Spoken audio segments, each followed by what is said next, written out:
15 মাসের যুদ্ধ শেষে পরাজয় নিয়ে গাজা ছাড়তে বাধ্য হয়েছে ইসরায়েল। উপত্যকায় হামাস নির্মূলের স্বপ্নে বিভোর ছিলেন নেতানিয়াহু। বলেছিলেন, গাজা হামাস শূন্য হবার আগ পর্যন্ত চলবে অভিযান।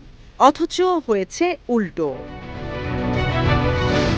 যুদ্ধবিরতির পর দেখা যায় সাঁজোয়া যান আর সমরাস্ত্র হাতে উপত্যকা প্রদক্ষিণ করছে হামাসের অকুতভয় যোদ্ধারা। জিম্মি বিনিময় হয়েছে হামাসের মাধ্যমে। তাহলে সেক্ষেত্রে 15 মাসের অভিযানে ইসরায়েলের সফলতা কি ছিল তা নিয়ে পর্যালোচনা করতে ব্যস্ত বিশ্লেষকেরা। ইতিহাসের অন্যতম ভয়াবহ এই যুদ্ধের মধ্যে শীর্ষ বেশ কিছু পদে রদবদল দেখেছে ইসরায়েল। তার মধ্যে অন্যতম সামরিক বাহিনীর প্রধানের পদ। বর্তমানে ইসরায়েলের চিফ অব স্টাফ হিসেবে দায়িত্ব পালন করছেন মেজর জেনারেল ইয়াল জামির। সম্প্রতি এক বিস্ফোরক মন্তব্য করে বসেন দেশটির শীর্ষ এই সামরিক কর্তা। জানান, 844 জন নয়, যুদ্ধে প্রাণ হারিয়েছেন কমপক্ষে 5,942 সেনা। সামরিক বাহিনীর প্রধানের এই বক্তব্যের পর আবারও সামনে চলে এলো প্রধানমন্ত্রী বেনিয়ামিন নেতানিয়াহুর ভণ্ডামি।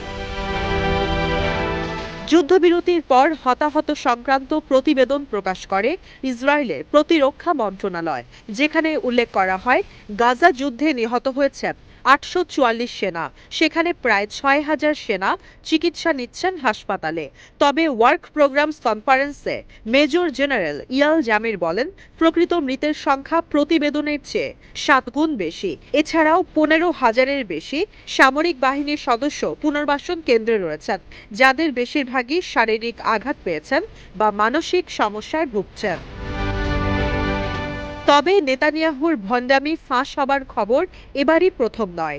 এর আগে গেল ডিসেম্বরে ইসরায়েলের প্রতিরক্ষা মন্ত্রণালয় জানায়, যুদ্ধের প্রথম 14 মাসে আহত হয়েছেন মাত্র 1,593 সেনা। অথচ দেশটির গণমাধ্যম হারেটসের প্রতিবেদন এই দাবিকে অস্বীকার করে। ইসরায়েলের প্রতিটি হাসপাতাল ঘুরে পত্রিকাটি দাবি করে, যুদ্ধ শুরুর পর প্রতি মাসেই হাসপাতালে চিকিৎসা নিয়েছেন 1,000-এর বেশি সেনা।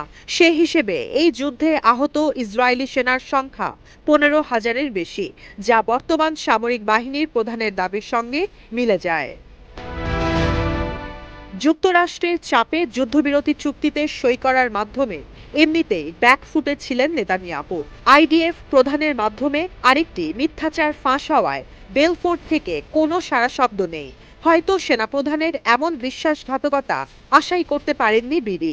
যদিও এমন প্রেক্ষাপটে জরুরি অবস্থা প্রত্যাহার করে নির্বাচন আয়োজনের দাবিতে প্রতিনিয়ত চাপ বাড়ছে নেতানিয়াহুর ওপর।